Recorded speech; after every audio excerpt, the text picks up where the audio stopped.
The Miracle Perspective, showing you the person you are meant to be. It's finished.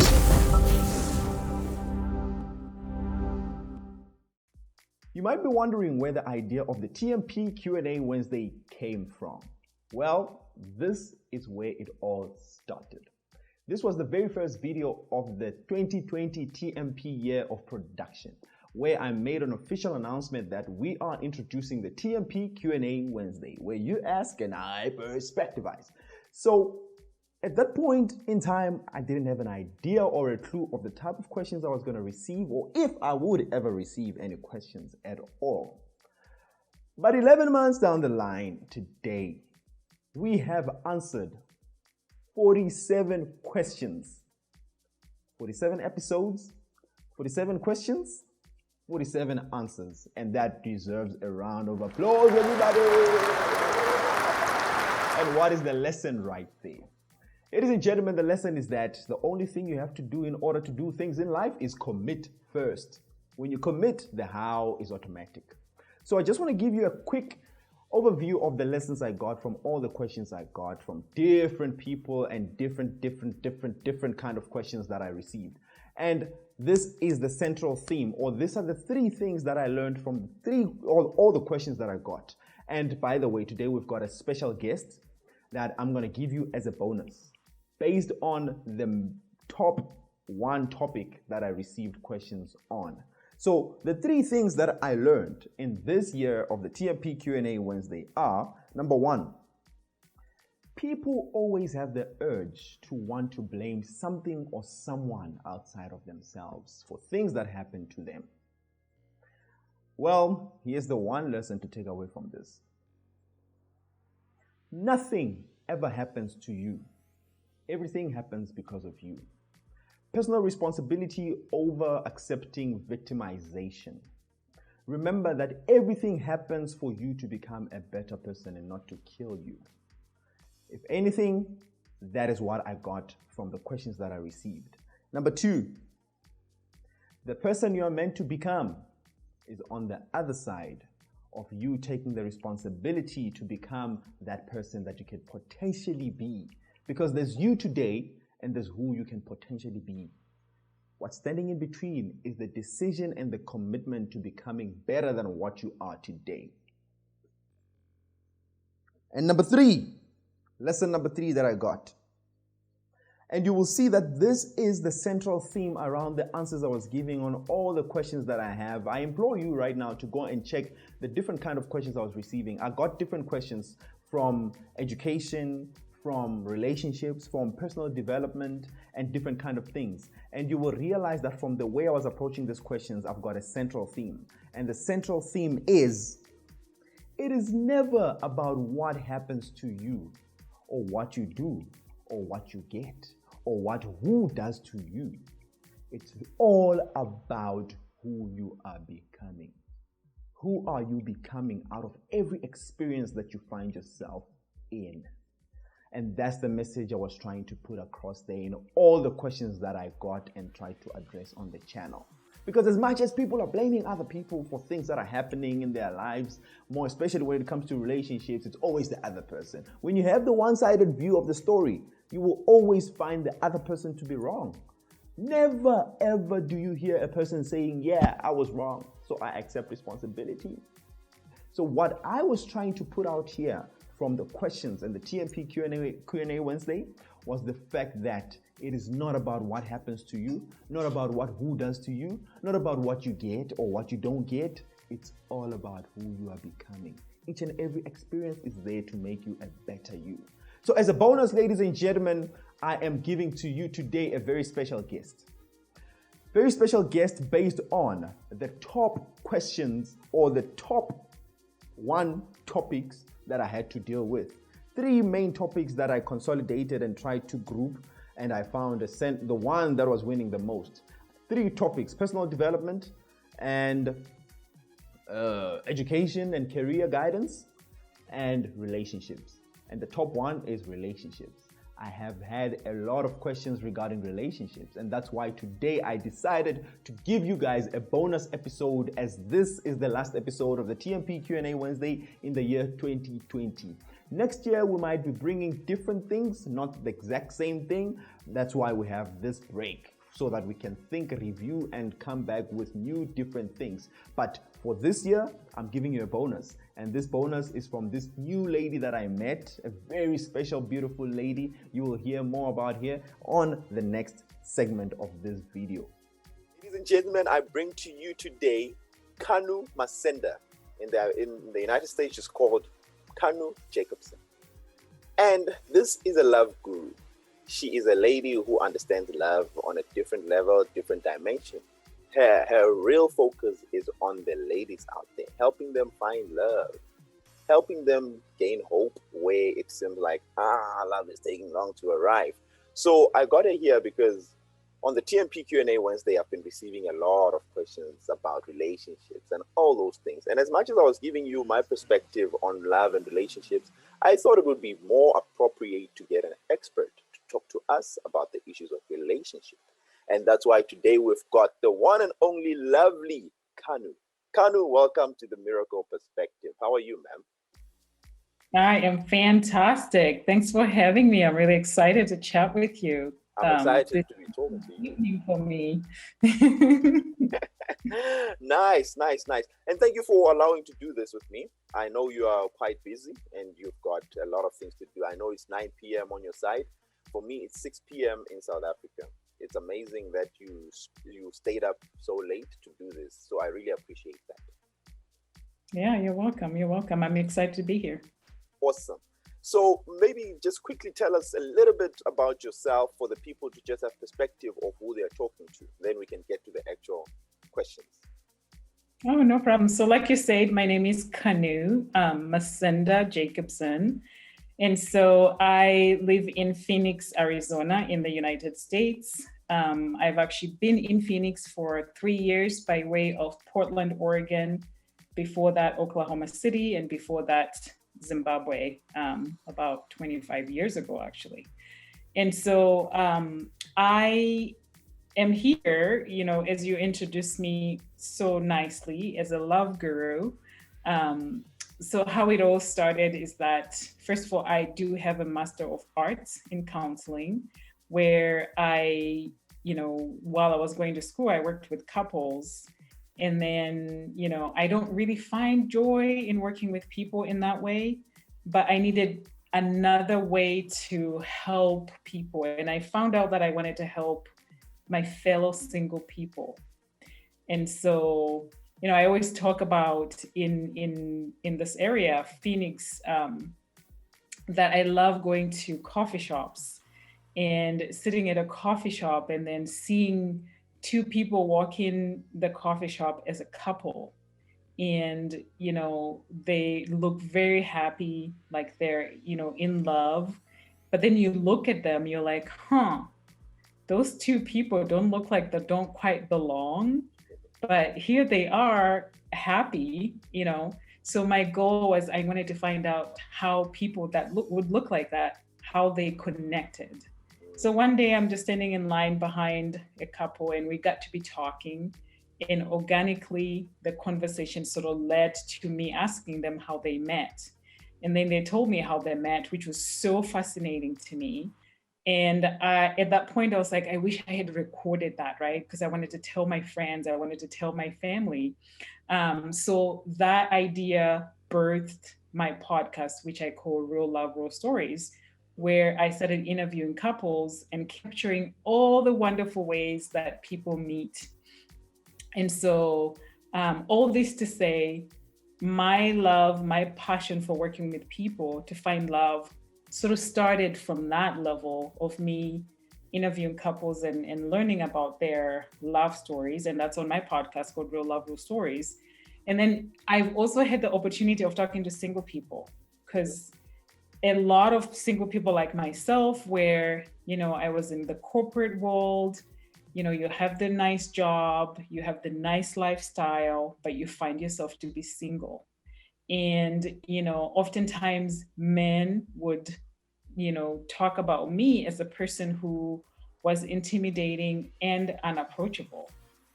And so at first I thought, okay, maybe it's just me, right? So I started asking all the other women that I would be in the same social circles and ask them, like, what are your experiences with dating? And I would hear the same things that I felt, where, they were just frustrated about doing online dating or not able to connect with people because, again, they're also like me, being perceived as being intimidating and unapproachable. So all that to say, it's led me here where now I am the love guru. I'm a possibility champion where I am working with women after doing just 5 years really of nonstop research of trying to figure out, like, why are we intimidating? Why are we unapproachable? And I need to change that narrative. And I want every single woman who's ever been deemed as intimidating as and unapproachable to change the narrative and turn that into an advantage to allow love to find her, or for her to actually find love as well. So I hope that answers your question in a very roundabout kind of way, but that's what brought me here. Awesome. It's interesting to know that about you. I mean, it sets us up for the question that I have with regards to relationships. Based on your observation and your conversations, I mean, what your work in general, what do you see as the common trend to how people view relationships, how they approach relationships? So, when you think about love, it's an inherent need. Yeah. Every single person of us, I mean, I think I can comfortably say everyone, we are all raised to want to be in love. It's we're talking even love from your family, love from your friends, and then also romantic love when you do grow up to be the age of being in romantic love. So when you think about Erik Erikson with the stages of development, we all go through those phases, right? So when you reach, I believe, the ages of 20 to 39, which is the isolation versus intimacy, that's where we really are asking that existential question of, like, can I love someone or can I be loved? And so, with that in mind, that love is such a basic need, we all want it. So to answer your question, I think everyone that I know, everyone that I have talked to, we all view relationships as something that we want. Now, in that age group that I talked about, the 20 to 39, that sort of defines how we look at relationships. So if you don't find love, then you end up being in that isolation phase where, you view relationships as something that may never happen to you. Or maybe you start to question yourself, like, I may never find love. But if you do find love, then you have that intimacy of, like, you are connected, you are in a relationship, you might get married and you might start to have kids. So I think that age group that Erik Erikson talked about sort of defines really how we view love. Now, some of us, like myself, growing up, looking at my mom and dad and having their beautiful relationship, I was very optimistic about finding my own love, and getting married and having a husband like my dad and all that, like such great memories around that, growing up in Zimbabwe and looking at my parents and their relationship. So I think there's a lot of us that sort of grew up and viewed relationship as such a thing that we all want. But like I said, depending on whether you got it or you didn't, that sort of determined how you looked at relationships. But I think everyone, for the most part, we all want to be in relationships. Wow.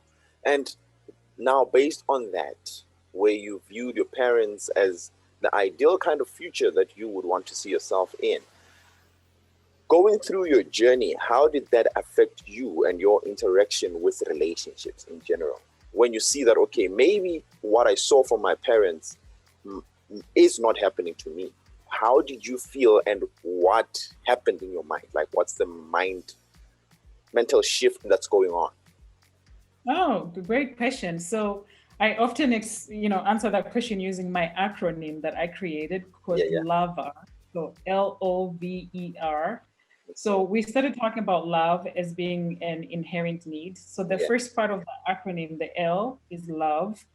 Love is an inherent need for everyone. It's essential. We want love. And then the second part, which is the O, is optimism. So you talked about my parents. I grew up being very optimistic about finding love, about finding that guy who would be like my dad, so I could be in a relationship like what my parents had, right? Because that's the number one perfect example of a relationship, the close to perfect example of a relationship that I knew. Mm. And then on top of that, we were watching TV shows, or I still do, TV shows, movies, and reading novels about all this romance, and you want to be in relationships, right? So that's Mm. the optimistic part where I found myself to be very optimistic, and as well continue to still be optimistic, right? And so, um, like I was saying earlier, if you don't find that relationship by a certain age, then it sort of changes your outlook on Mm. relationships. But lucky for me, I was married at some point. Okay. So my look on relationship is very much still back to optimistic, right? Because I was in a relationship and it ended, but now I went back to O in my acronym LOVER, where I'm still very optimistic. Like I will find love, but right now I don't have the pressure of like, I want to find love and then get married and have kids and all that. I don't have that kind of pressure. Mm. So, and I think also it depends on like how old you are, right? And as a woman too, if you're a male or female, as a woman, if you're younger, maybe you want to have kids, there's that pressure of like, I want to find somebody, I want to get married, and I want to start a family. Now, when you reach a certain age and maybe you have different goals in life as to how your life wants to be, like for myself, even when I was married and I got divorced, my goals were not to ever have children because that was not priority for me. I wanted to work hard to have the education, to have the job, to have the lifestyle that I wanted. So having children was never like a thing on my list of goals that I wanted. So, and it still is not. So my look on relationship is not quite as or the same as a person who is, wanting to start a family. So I'm very like easygoing about it. I'll take my time. When Mr. Right comes into my life, we'll just be together. But in the meantime, I'm gonna work on me, right? To get myself ready for that lucky person who will come and be my partner in crime, so to speak. Wow. Interesting. And the V? Oh, the V is vulnerability. So, I was talking about what we were talking about, the age group, that Eric Erickson with the intimacy versus isolation. In the age group of like 20 to 39, that's when you find people getting married and starting families and stuff. And, you find yourself as a single person now, you're starting to get invited to all these weddings. And, you're like, one day it's going to be me, it's going to be me. So you sort of, and people, at least people that I know, they're not very shy and like asking you like, so what's going on? Why are you not married? Yeah, it Or, happens a lot. yeah, like, what about that guy? Or, there's sort of that uninvited or unsolicited comments and advice that Yeah. people sort of Yeah. do, right? Yeah. So in a sense, it puts you in a very vulnerable position, right? Because you have to meet those needs of like what the societal expectations are based on your age and gender also, right? And then to continue on with the acronym, then you have the E, where at some point you realize that what you have done trying to find love hasn't really worked. You have tried, at least for people here in the US, you have tried online dating, You have tried going to all the social connections and networks and stuff where you hope to meet somebody and it hasn't really worked. You've done speed dating, maybe. You have hired, those expensive matchmakers and just like the going out and meeting people, and nothing has really worked. And so maybe you start to empower yourself by, I need to work on me, right? I need to work on myself and figure out why it is that I'm not attracting love. And maybe you might hire somebody like me, right? Like, because that's what I do is work with people that want to sort of change their narrative. So, but nonetheless, you are now empowered to make a difference, to do something different than what you have done. And so the goal is then to reach that R, which is the renewal, or that's the part where you actually have that transformation happening. And, and then you become the love attractor, which is what I talk about is, this is what your end in mind is, to become a love attractor. So, of course, there's a lot of work that needs to be done between the time where you are, depending on where you fall on the love continuum, the lover. There's a lot of work that needs to be done to get to the part where you feel renewed and, be transformed to become a love attractor. Wow. So Interesting. Tell me, in one word, what's the E? I missed the E there. Empowerment. Oh, empowerment. Cool stuff. Amazing. Wow, that's a very great outlook on the whole approach to love. Because the biggest problem, as you mentioned, I also see this, the age of 20 to 39. That's the problem. Because people are confused. They're trying this, doesn't work. Trying that, doesn't work. It's almost like an urge where you are pressed by societal pressures and your own internal pressures to want to settle down with your happy ever after partner. And when you don't see that, that's where a lot of depression comes into play, a lot of problems getting into one relationship, leading to the next, doesn't work, to the next, doesn't work. It's almost like you're trying to find something so that you can find yourself settled within that time.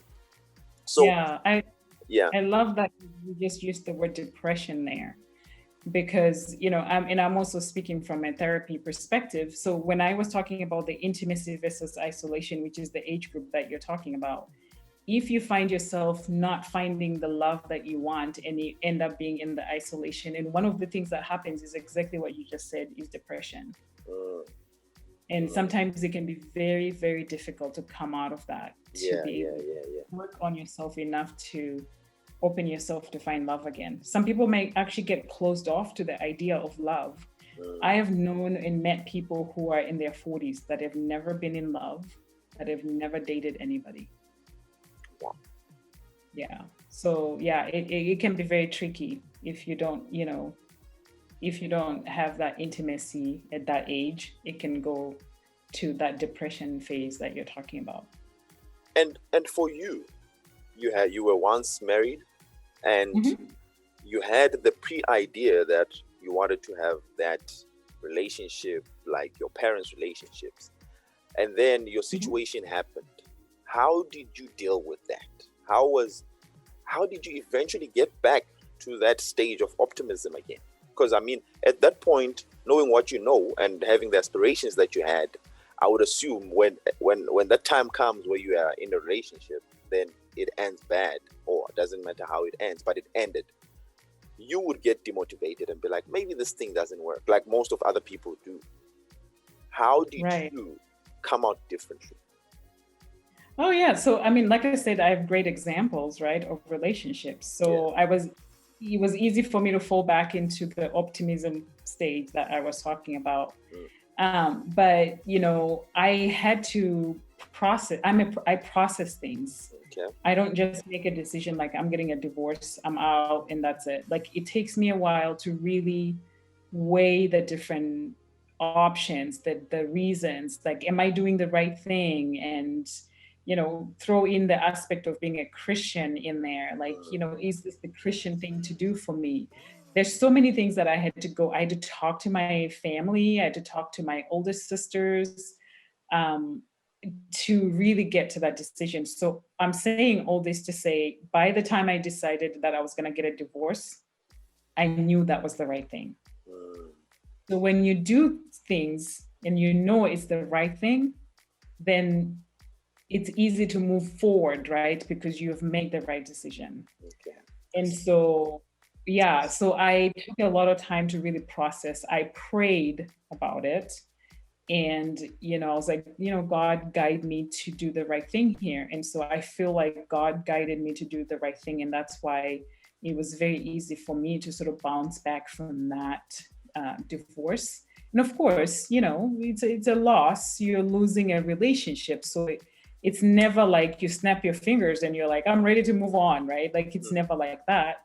There is a sort of grieving period that you go through naturally to grieve that loss of that relationship. And for me, it was very short amount of time. But what also helped is that my ex-husband and I stayed friends even after we got divorced. So we were still in each other's lives. Like, I would need him to come fix something in my house. I would call him and he would come help me out with that. Interesting. So, yeah, so it was like, kind of weird in a way, because a lot of people's relationships, when they end, it's like, cutthroat. You don't talk to each other anymore. And but for he and I, we stayed very good friends. And then part of that is, like I said, I prayed about it and I wanted to make the right decision. And he was okay with me and my decision, and I was okay with him and his decision. So that helped us a lot to get over this loss of this relationship that we had. Wow. And so that's why I was able to sort of bounce back into trying to find love again. That leads me to this question. So what then is the common mistakes in our approach to relationships? Are there things that perhaps you think you ignored pre-marriage state that you could have changed or that you could have done differently in trying to find love? Oh, I love that question a lot.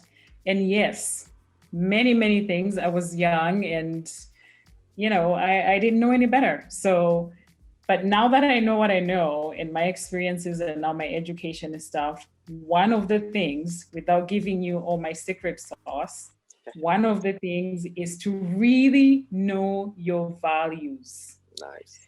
If you know your values, I think, you can stay true to your values. You will know the person that you're supposed to be with. It'll help you make the decisions. It'll help you know who you're looking for. It'll help you even identify the person when it comes into your life. Now, I talk about this relationship that I was, the guy that I was married to. One of the things that didn't align in our values, I'm a Christian, he wasn't. That's a big one for me. It's one of my top 3 that, my faith is very important to me. And so being married to somebody who's not, as much into being a Christian as I was, it was just it didn't work for me. And I know that a lot of people it doesn't work for. There are some who can make it work, but for the most part, if when you look at your values, your top 5, if they're not in alignment with the person that you're with, it might work now, but trust me, in the long run, it won't work. So the number one thing that I feel, and I tell people, is that, first of all, you need to know what your values are. And if you don't know what they are, then you're going to end up with the wrong person, because you're just like, okay, this person looks good on the outside. Yeah. Maybe they have this, they have that, whatever it is that you feel like it's important. But do they align with you when you think about your values? So what? Let me just interject there. What made you continue? You saw that he was not Christian, and you were Christian at the time, but you continued to get married to him. What made you do that?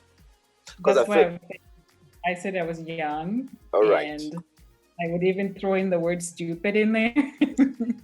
And so I just felt like it was the right thing to do. I was very young, and so I didn't know. I see. the reason I went back to that question is because I see a lot of people make the same mistake where you see there's something off against your values and something against what you really are interested in about this person. But you feel like, nah, he's going to change. I'm going to change him over time. That's a big one that people say, I'm going to change him. No, you won't. No. Unfortunately. Yeah. And so, and sometimes too, people know that the values are so different, but the wedding date has already been set. They want to get out of it, but they can't because they already know they've told everyone that they're engaged, they're getting married. And so they will still go on with the wedding when they know this isn't the right thing for them to do. And that's the sad reality of it. You go through the wedding, and then now the phase, the honeymoon phase is done. Now it's the two of you in the house, and perhaps you're starting to have kids and stuff, and all the problems, they start piling up. And people end up divorced. Like I ended up divorced. Wow. So now, what should, in your view and your experience and your expertise, what should people do differently in approaching relationships? So, we started talking about you should be 100% you. You need to be 100. You shouldn't look for, people say, 50-50. I disagree with that.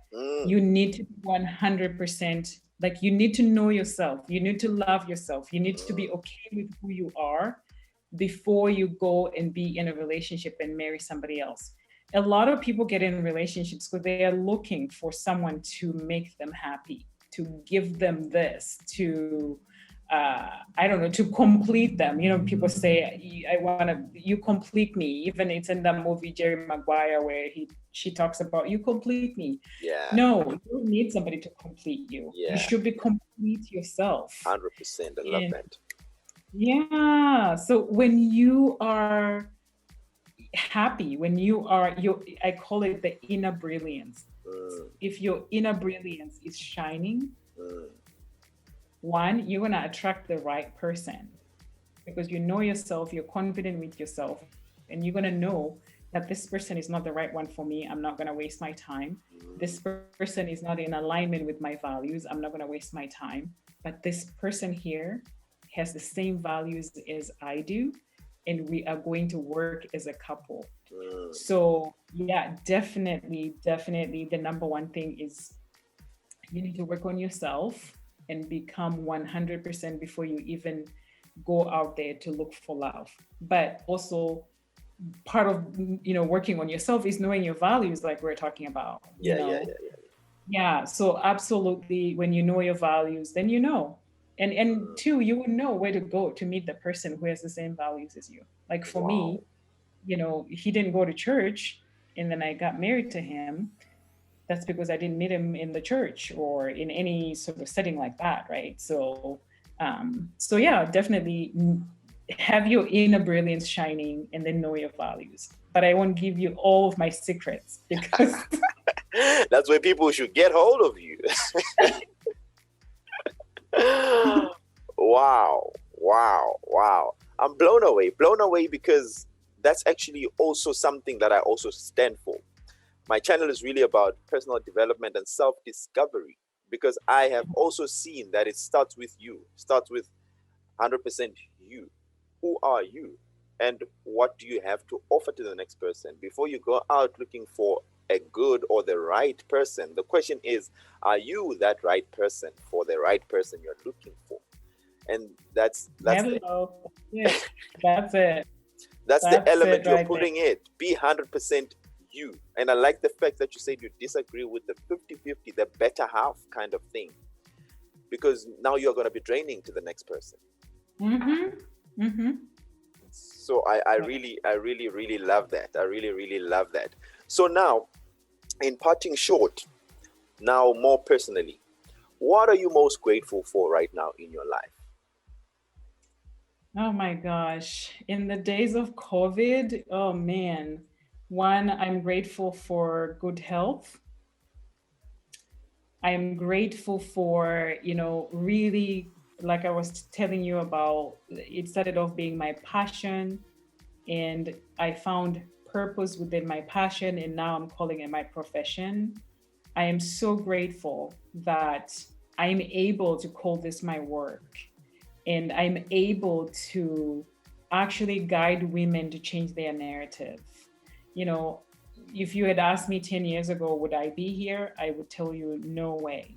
Yeah. So the fact that I'm here, that I was led to do what I'm doing, I am incredibly grateful for that.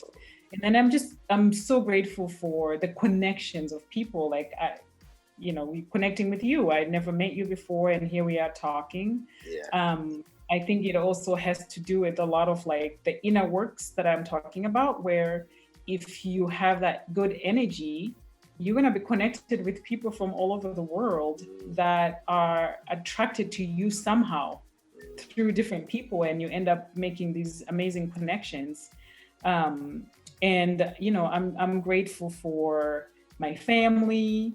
I'm grateful for my home. I mean, you talk about gratitude is like one of those things that I really firmly believe, because it's actually like a form of prayer for me. So I could tell you till the cows come home how grateful I am. There's just so many, Wow. Wow. yeah, so many things that I'm grateful for. Wow, that's amazing. I love that. Awesome. And I'm very grateful that I also met a person like you. And all credit and thanks to Mr. Dongo for actually connecting the two of us. And this is amazing, man. The conversation I just had with you, it's so amazing. And I love the fact that it comes and reinforces most of the things that I've been talking about on my channel. And now coming from a person who's a love expert and a love guru, that means a lot. I mean, you've been in the experience. Your story is almost like my sister's story. She got married and she was divorced within 5 months. And she made a lot of mistakes. She was naive. She saw all the signs before she got into the relationship. But just like you said, the date was set. Everything was planned. And when she saw all the signs that she saw, it was almost like, nah, it can't happen. How do we cancel something so perfect? And it ended badly, unfortunately. And you have mentioned that element of, I love the you called it what? The intimation and isolation phase, the 20 to 39. That's the big determiner, and that's the big problem, and that's the biggest trap that most of us fall into. So I really love the things you shared, and I hope and I believe that my audience will find a lot of value from what you have shared. So now, please, how do people get hold of you? Oh, for sure. So first of all, if you want to find more information about all these things that I'm talking about, if you go to my website, singlewomansadvantage.com. And I know it says single woman's, but I'm going to be opening it up to men very soon as well. I'm on social media. I'm on Instagram, very present on Instagram, and I'm trying to grow my Facebook page also. And it's all Single Woman's Advantage. And you can listen to the stories I was telling you about on my podcast. It's Real Love, Real Stories. And so you can also find that on Instagram, Real Love, Real Stories, or Facebook. Awesome. I love that. Thank you so much for availing yourself for this interview. I have a lot to ask, but in account for time, and I know it's late, you want to sleep, and it's early, I need to go work. It's amazing. I'm happy that I had this conversation. Hopefully, looking forward to more conversations going forward. It's really amazing talking to you, very refreshing, and I really appreciate, and indeed, you are a best human being. You are amazing. I love it. Oh, thank you. Right back at you.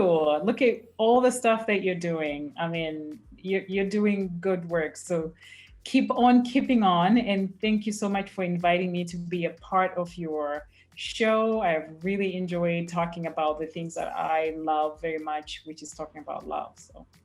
And by the way, this is so amazing for me because it's the first time I do this type of production where I interview someone live on my TMP Q&A Wednesday. So this show specifically goes to the Wednesday edition. I usually interview people on the Monday edition.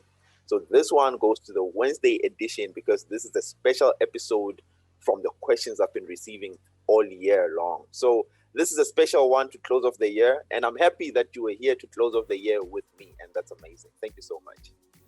Oh, you're very welcome. You take care. I enjoyed it. Thank you so much. Stay well, and looking forward to more chats. Absolutely. You take care. Take care of yourself. Thanks. Wow. That was beautiful, ladies and gentlemen. And thank you to the lady that joined me all the way from the United States of America. I really appreciate that guest, and I really appreciate that session that we had. Ladies and gentlemen, this marks the end of the TMP Q&A Wednesday session in 2020. Remember, if you are looking for any of our services, you can see that the quality of our videos has improved from last year and from this year when we started, because we have lights, we've got cameras, we've got advanced equipment. If you are looking for any equipment hiring to produce any videos, contact us. If you are looking for any of our production, photography, videography, YouTube production, contact us. If you are looking for an MC for any event, contact us. If you are looking for a public speaker or a guest speaker or a keynote speaker on relationships, education, personal development, anything that regards a human being and who they can become, contact us.